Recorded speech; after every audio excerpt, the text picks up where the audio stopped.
Ágætu áhorfendur, velkomnir í þáttinn Græðum landið.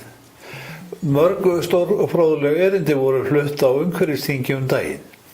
Ég hreifst einkum af erindi tveggja ungra stúlkna sem stunda nám við menntaskólann við Hamrahlíð. Þetta voru þær Bríet Felixdóttir og Saga Rut Sunnefudóttir, en erindi þeirra bara heitið Hvernig framtíð viljum við? Það er komið viðtal hér rétt á eftir, en síðan kemur Sigurð Karl Stefánsson sem er fagstjóri í líffræði í MH. Hann kennir þeim Sögu Rut og Bríet. Í lok þáttarins kemur Vanda Helsing í heimsókn, en hún er umhverfis- og auðlindasérfræðingur og starfar hjá Umhverfisstofnun. En við hefjum þáttinn á viðtali við Sögu Rut og Bríeti. Hvernig stóð á því að þær héldu erindi á umhverfisþingi? Við vorum beðnar það í stuttu máli.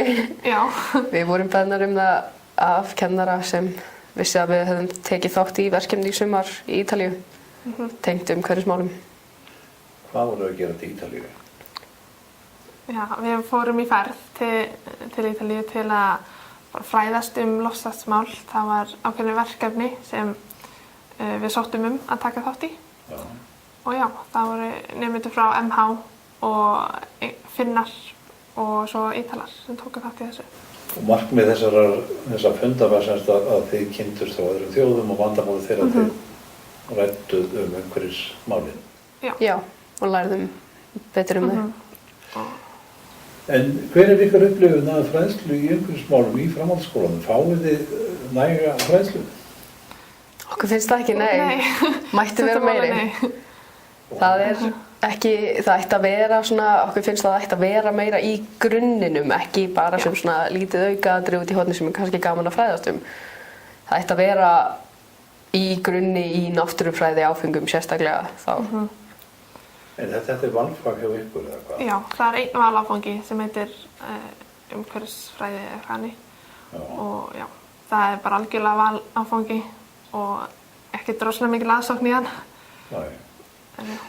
En í ræðum ykkar þarna á umhverfisþingin þá hjó ég eftir því að þið voru að leita eftir jákvæðri lausnum, þið voru að leita eftir svona verkum sem að getur höfðað til ykkar aldurshóps. Er ekki rétt? Jú, algjörlega. Vil ég útskýra það eins betur? Já, það er við, út af því það kemur í fréttum sem sagt, það kemur umhverfismál koma við fréttum. Það sem er verið að tala allar þessar hörmulegu afleiðingar loftslagsmála og gróðurhúsaráhrifa og það sem er að gerast vegna þeirra, en það er ekki talað hvað þeir hægt að gera við þeim, hvað þeir verið að gera við þeim. Og já, sýn ungs fólks er frekar slæm á umhverfismálum af því þetta er eina sem þau heyra eiginlega. Og fyrst það er ekkert rosalega mikið kennsla í skólum, þá, já, þetta er svolítið. Ábyrgð á fjölmiðla var ansi mikilvæg að þeir flytja á einhverjum sérlega neikvæðar fréttir þegar er til fullt af jákvæðar fréttum líka. Já, það er þetta selur. Það er það sem fólk skoðar frekar. Já. Mér er náttúrulega ekki að segja að allir kannski menntaskólakrakkar eru að horfa á fréttirnar klukkan 7 á hverjum kvöldi með foreldrum sínum eða eitthvað. Nei, við erum það kemur alltaf það sem foreldrar heyra eða forráðamenn, þeir segja kannski krökkunum sínum og þegar þau komin á sérstakann aldur þá byrja þau að hafa áhuga á þessu, byrja að heyra þetta, sjá þetta meira á Facebook eða Instagram eða eitthvað. Það kemur til þeirra einhvern veginn, en já, það sem kemur til þeirra er ekki skemmtilega fréttir. Nei, þannig að það þyrfti að vera miklu meiri umræða lausnir og það sem er verið að gera jákvætt með umhverfismálin, sérstaklega núna. Þið nefnduð, ef ég man rétt, plastsöfnun í þessu sambandi. Til dæmis. Hvað er þessi yfir það fyrir mig? Af því að okkur finnst svo gott, öll umræðin sem er búin að vera plast undanfarið. Plastlaus september. Já, eins og það verkefni og hversu miklum árangri það hefur skilað. Þannig að það er hægt að gera svo mikið meira þannig. Já. Fleiri slík verkefni. Og viðburðir í kringum það og hafa þetta bara svona eitthvað skemmtilegt. Hver ætti að ykkur að standa að slíku? Er það Góð spurning. Skólar? Skólar eru mjög skemmtilega. Samstarf á milli það sem til dæmis stjórnvöld byrja á og innleiða inn í skólakerfi og þannig og já. Sem veit að krökkum finnst kannski skemmtilegt að búa til búa til eitthvað úr, það hefur komið fyrir að búa til eitthvað úr plasti, svona sína að það er slæmt, eða búa til eins og úr gömlum bólum sem þeir ekki að nota, búa til póka sem er hægt svo að nota við innkaup í staðan fyrir plastpóka. Heyrstu að það er alveg verið að gera það? Já, mitt. Þannig að þegar fullorðna fólk er að nálgast ykkur þá ætti það að hugsa í svona jákvæðum verkefnum sem þið getið tekið þátt í. Já, vel annars. Það er mjög mikilvægt. Já. Þið voru með einhverja hugmyndir, var það ekki, slík verkefni? Hafið rætt það? Já, það var nokkuð það. Það er náttúrulega verið eins og landgræðsla er mjög mikilvæg í svona málum. Maður heyrir þegar maður fer upp í sveit kannski og er með hey eða eitthvað og sem maður er kannski búinn að slá og er ekki að gefa neinum það, þá á maður að setja það á gróðurlaust svæði ef það skyldi vaxa. Það er það sem ég lærði af frænda mínum sem mér fannst mjög skemmtilegt að vita, og sem er skógrækt. Já. Það er mjög skemmtilegt. Ég vinna að það er mikið í grunnskólum verið að vinna í því að gera alls konar þannig verkefni. Já. En að því að það er málið, stjórnvöld hafa svo mikil áhrif á grunnskólana en svo lítið framhaldsskólana. Þess vegna finnst okkur alltaf að þetta auka mikið í framhaldsskólum líka, svona verkefnin. Þannig að menntaðyfirvöld byggju til meira efni fyrir ykkur? Já, sérstaklega. Já. Og það er eitthvað svona skemmtilegt. Kennslubækur bara væri mjög, ekki bara kaflar í kennslubókum, heldur kennslubækur nákvæmlega þetta og áfangar þetta. Já. Það finnst okkur mjög mikilvægt að þetta koma inn í framhaldsskólakerfið. En það er svolítið rétt skil hjá mér að umhverfismálin eru valfag. Já. Hjá okkur allavega í MH. Já. Þú veist, ég held að sé bara svona einn menntaskóli eða eitthvað á landinu sem er með þetta í grunnnáminu sinni. En annars er þetta bara val eða bara eiginlega ekkert yfir höfuð. Ég skildi ykkur þannig á umhverfisþingi að þið viljið að þetta væri samþættin í fleiri námsgreinar. Algjörlega, af því að þetta er ekki bara náttúrufræði tengt. Þetta er líka svo samfélagslegt, félagslegt. Efnahagslegt. Já, efnahagslegt sérstaklega og minnast á þetta bara í öllu. En þá svo nálgun sem að nú er, sem að þeir segir réttilega, er svartsýn, neikvæð. Henni þarf að breyta. Já, en ekki alveg hættinni, því að það er mikilvægt að vita hvað er að gerast. Já, þetta er mikilvægt að vita hvað staðar að og af hverju við viljum gera eitthvað í þessu. Já. Þegar fólk spyr okkur hvað við viljum verða þegar við erum stór, þá er það fer eftir. Fólk er kannski eitthvað er búið að grípa áhuga manns og þá getur maður strax sagt. Aðrir eru svona ennþá að reyna að finna eitthvað en á lokum þá finna þið eitthvað sem vekur áhugaðinn. Og ef þetta er í umræðinu og þetta er miklu meira kennt, þá kannski er meira líkur að fólk verði áhugasamara og við getum unnið betur í þessu saman. Hvernig hugsið þið og ykkar vinir? Eru þið niðurdregin þegar þið hugsið umhverfismál eða? Já, meira. Það er miklu meira eins og kom fyrir fyrirlesturinn, það er miklu meira svona hallandi yfir á dekkishliðina þegar þetta kemur í umræðu, ef þetta kemur í umræðu, því að stundum þegar maður talar þetta þá verðist þetta bara svona, þá verðist samtalið allt í einu bara snúast í einhver allt aðra átt og fólk er orðið svolítið þreytt að þessu. Gett hægt að tala þetta. Það er leit á þessum jákvæða lausnum sem þið kallið eftir. Já. Og jákvæða verkefnum. Já. Svo maður sé ekki bara alltaf að tuða yfir þessu eins og einhverju leiðilegu. Já. Og þið nefndu á bæði landgræðslu og skógrækt. Væri það til dæmis jákvætt ef að þið eða ykkar árgangur hefði haft tækifæri til þess að taka þátt í slíku? Það hefði verið skemmtilegt, hvernig dagsferð í skógrækt. Já, það hefði verið gaman. Líka bara svona að vera með vinninum að gera eitthvað sem þú veist það er að gera gott og jafnvel þótt að einhver kannski veit ekki alveg til hvers þetta er þá getur það samtalið orðið mjög skemmtilegt. Og fleiri verkefni sem ég kann út og þess ekki að nefna það er náttúrulega til. Eins og hreinsun strandlengjunar, þú veist, plast og drasl bara. Þú veist eins og þannig, það er svo mikið í gangi núna. Og það er bara alls konar í gangi en ekki mikið rætt það og ekki mikið auglýst þannig að það sérstaklega ekki fyrir framhaldsskólanemendur. Mér minnir að þið hefði nefnt samstarf menntamálaráðherra og umhverfisráðherra í nýrri ríkisstjórn. Já, við býðum spennt eftir því. Hvernig, ef þið mættu nú ráðleggja þessum tveimur ráðherrum sem ekki hafa verið valdir enn, hvaða veganesti viljið þið gefa þeim? Já, bara að Byggja betri fræðslu á umhverfismálum. Búa til einhvern, eins og einhver stjórnmálaflokkur Vinstri grænir eða eitthvað, og er eiginlega búin að lofa að búa til svona umhverfispakka fyrir skóla sem við alltaf að reyna að innleiða. Og við erum að búinast til að við státtast í það. Já, en þið viljið sagt að þessi ráðuneyti vinni þá betur saman? Já, af því þetta tengir svo mikið, þú veist, að fræða krakka er svo mikilvægt, af því að við erum nýja kynslóðin sem er að fara að taka yfir og þarf ættum að vita þetta. Út á Ítalíu er ekki rétt hjá mér að þið hafi verið að skoða Ísland eftir 30 ár. Já, eftir árið 2030. Já. Hvernig verður Ísland árið 2030 ykkar mati? Við reyndum að búa til eins bjarta svona framtíð og við gátum. Við vorum mjög bjartsýnar. Já, þannig að það var bara fast okkur bara gott land, betra land. Það voru komnir rafmagnsbílar, enginn á Íslandi var að nota bensínknúna bíla. Allt bara grænt og vistætt. Jöklar hættir að hopa eins mikið. En ykkar svona framlæti þess er bara þá bjartsýni, jákvæð verkefni, fræðsla og samvinna. Já. Samvinna er mjög mikilvægur partur af þessu. Svona í blá restina, ég hef eitthvað grunaðar að vera með undirskriftalista. Jú. Við byrjum, kvöldið áður en fyrirlesturinn var, þá byrjum við undirskriftalista sem við erum búin að búið til Facebook síðu sem heitir undirskriftalisti fyrir umhverfisfræðslu. Já, bara mjög plain og basic.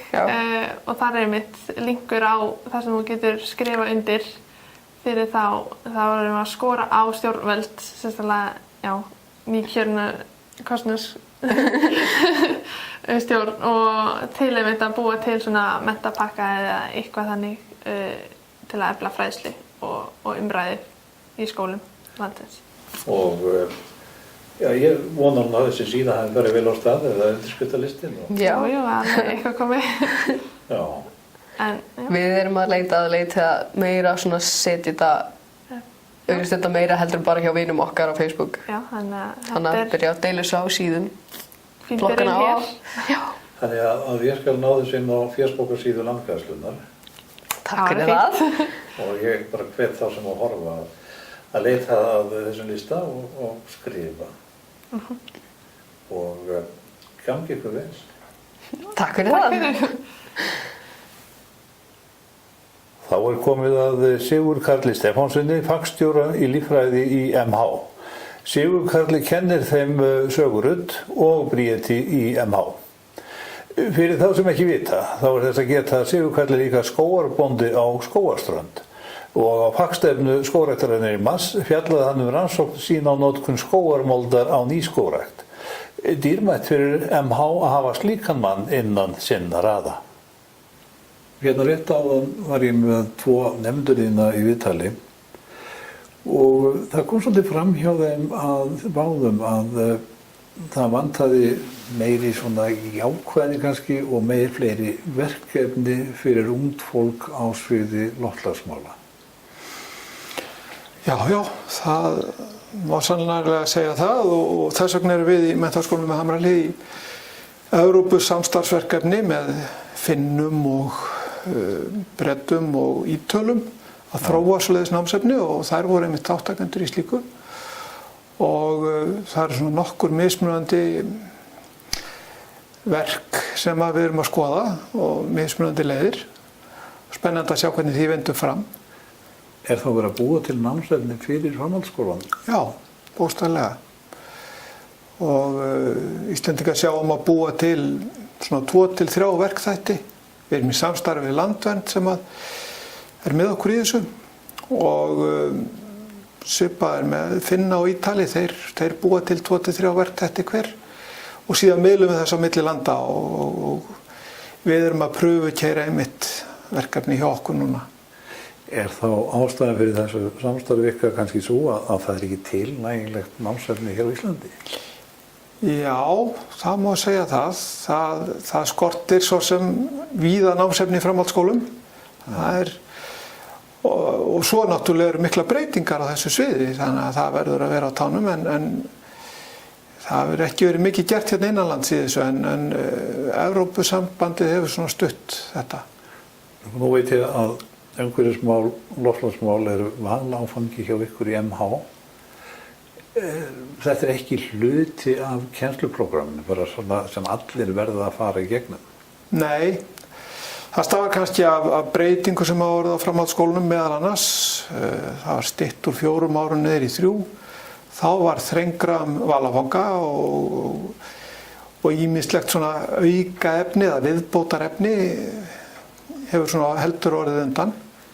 Það þarf að þjappa saman á færri ár því sem talið mikilvægt fyrir háskólanum sem undirbúningur. En þetta mál sem við erum að tala loftslagsmálið, það nú eiginlega ekkert smá mál. Alveg grundvallarmál fyrir alla, finnst okkur sko, en við stjórnum nú ekki allu. Nei, en þessi krakkar sem hafa farið í þennan valáfanga hjá þér og þeir eru reynda fleiri sem kennið, þau sýna þessu áhuga? Já, það var töluverður áhugi. Við gátum farið með 8 nemendur þarna til Ítalíu. Það voru 30 eitthvað sem vildu komast, þannig að við verðum að velja úr. Og það tókst mjög vel til, fengum afar góða einstaklinga. Það stóðu sér vel þarna í þessu alþjóðlega svona tilrauna kennsluverkefni sem var þar. Já. Það töluðu báðar nauðsyn þess að fá í hendur verkefni, jákvæð verkefni og eitthvað til þess að vinna að og gera. Sérðu fyrir þér að fyrirtæki og stofnanir ættu að koma meira til samstarfs við framhaldsskólann til þess að hjálpa honum á þessu sviði? Það væri mjög jákvætt. Stofnanir bregðast nú yfirleitt vel við ef við leitum til þeirra og fyrirtæki líka.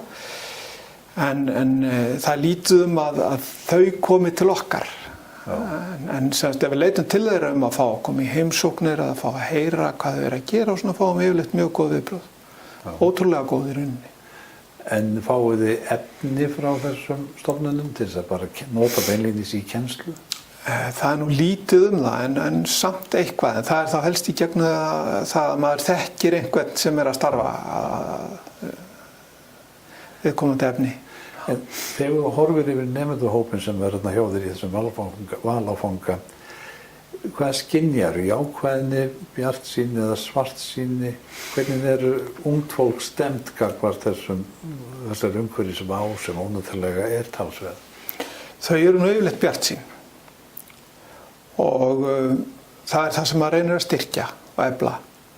Og verkefnin allavega sem við höfum verið að reyna að þróa, þau eru svona uppbyggjandi. Þetta eru ræktunarverkefni, tengt kannski kolefnisbindingu bæði í gróðri, jarðvegi og til dæmis í trjám og endur uppgræðslu lands og eitthvað.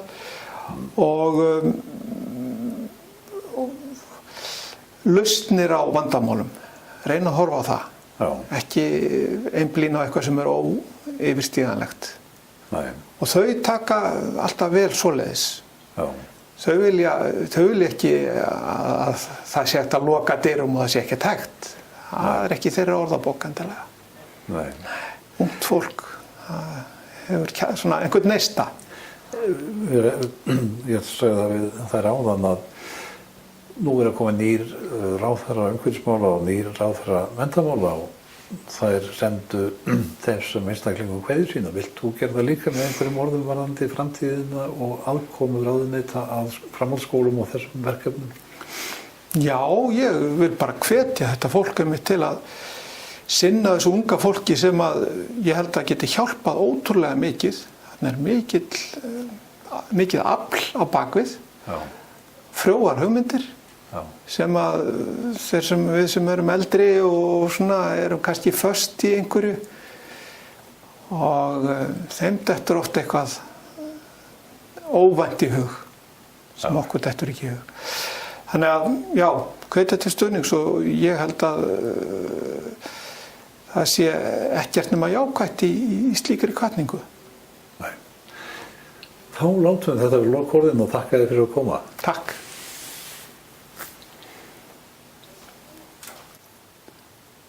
Næsti viðmælandi Vanda Helsing en hún teymisstjóri á sviði náttúru hjá Umhverfisstofnun. Hún horfði á viðtölum við Bríeti, Sögu, Rut og Sigur Karl og ég bað hann að ræða nokkur þeirra atriði sem þar komu fram. Vanda umhverfis- og auðlindasérfræðingur að mennt og hefur yfirumsjón með bókhaldi Íslands losun gróðurhúsalofttegunda og loftmengunarefna. Einnig hún formaður í loftslags- og loftmengunarhóp Norrænu ráðherranefndarinnar. Já, það var mjög áhugavert að hlusta og svona fá svolítið innsýn í umhverfismálinu og þessar hugmyndir hugmyndafræði frá öðru sjónarhorni og í rauninni mikilvægi þess að fjalla umhverfismál.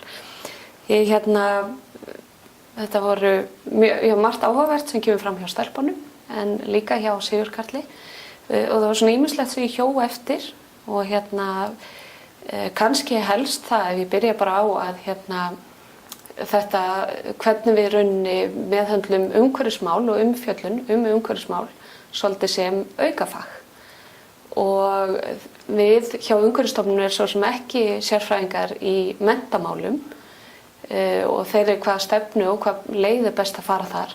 Hins vegar þá vitum við hversu mikilvæg þau eru og umhverfismál snertir okkur öll í rauninni. Það snertir í rauninni okkur öll á öllum aldri og allar okkar aðgerðir frá því að við veljum í rauninni tannkrem á morgnana þegar við förum fram úr á morgnana til að hvaða samgöngumáta við nýtum eða hvernig föt við kaupum okkur. Þetta allt umhverfismál, þannig að það snertir okkur öll. Þannig að það svolítið kannski ákveðin tímaskekkja að umhverfismál séu sett sem aukafag í rauninni. Og þannig að það mikilvægt að endurskoða það og það í rauninni umræða sem hefur verið meðal sérfræðinga að við þurfum kannski að fara með námskrá eða umfjöllun í skólum inn í framtíðina. Að við þurfum svolítið að uppfæra í samræmi við það og eins og sem dæmi má taka að við lærum við krakkar í menntaskóla eða miklu tíma kannski að læra til dæmis ljóð utan að sem gott út af fyrir sig og við þurfum öll að standa vörð íslenskuna og ljóðlist en umhverfismálin snert okkur til dæmis daglega og í öllum okkar aðgerðum sem ég sagði og því ekki síður mikilvægt að við verðum í rauninni að hafa þekkingu og það sem þær töluðu svolítið var þessi umfjöllun. Við fjöllum mjög mikið í dag, sérstaklega loftslagsmál og plast og það svolítið á þessu neikvæðu nótum. Við erum svolítið ennþá svolítið að meta hver okkar staða, hvernig erum við að standa okkur gagnvart samningum og þess háttar en við horfum kannski minna á lausnir. Hvernig í rauninni, hvað þurfum við að gera og hvað getum við gert. Við getum ekki leyst öll heimsins umhverfismál í einni lausn en hins vegar þá til lausnir og við þurfum kannski svolítið að horfa meira á það. Og eins og það töluð líka þetta þegar við horfum á leikskóla og grunnskóla, þessi yngri stig, að þá verið að svolítið að horfa á lausnir. Það verið að koma svolítið með verkefni, það hefur verið látað í flokka og fleira og svo virðist þetta svolítið fjara út þegar þeim koma efri stig. Þannig að meðan það mjög mikilvægur punktur í rauninni við þurfum öll og það kannski ábyrgð okkar í rauninni bæði stjórnvalda en líka bara þeirra sem eldri eru að fókusa svolítið og fræða þau sem eru yngri og eins og Sigur Karl sagði að þau hugsa frekar í lausnum. Þau eru ekki búin að ákveða að þetta bara svona. Þannig að kannski eru leynd tækifæri, ég nokkuð viss það. Það sem ég finnst líka mjög áhugavert og sannlega mjög mikilvægt verkefni þetta sem Sigur Karl talaði að þetta samstarfsverkefni þar sem verið að vinna að námsefni og ég myndi gjarnan vilja vita meira það, hvað verið að gera þar og mikilvægt þá að sem flestir komi að því í rauninni þeir sérfræðingar sem leynast á ýmsum stofnunum eða fyrirtækjum. Þannig að það væri mjög áhugavert að vita meira um það og það er mjög jákvætt að heyra. En þetta, við þurfum í rauninni öll að taka höndum saman. Þetta þarf að koma úr mörgum áttum, að við í rauninni upplýsum og búum til námsefni fyrir í rauninni menntaskóla og í rauninni grunnskóla líka. Og að það sé bara til aðgengilegt efni sem hægt er að miðla, því að þetta er í rauninni framtíðin, þetta eru þau sem munu taka við af okkur og mikilvægt að þetta sé bara hluti af grunninum eins og stelpurnar sögðu áðan. Þetta þarf að vera hluti af grunnum alveg eins og íslenska og stærðfræði. Þetta er, sem ég segi, í okkar bara umhverfi allan daginn. Þetta snertir okkur öll og næ ekki að hamra nóg af því í rauninni. Það sem er líka, það sem ég ætla að fara að skoða hér á eftir, það er þessi undirskriftalisti frá stelpunum. Og ég ætla að kíkja á hann og ég hvet ykkur öll til að gera það. Þá verður þátturinn Græðum landið ekki lengri að þessu sinni. Þátturinn verður endursýndur nokkrum sinnum á INN en innan skamms er hann líka á heimasíðu landgræðslunarland.is. Ég minni á undirskriftalistan sem að sagt var frá hér fyrir þættinum. Þeir sem eru með fésbókina geta fundið hann þar og einfallega skrifað orðin undirskriftarsöfnum fyrir umhverfisfræðslu í leitargluggann og ítt á enter og þar með er fólk komið inn á þennan undirskriftalista. Þakka ykkur fyrir og góða stundir.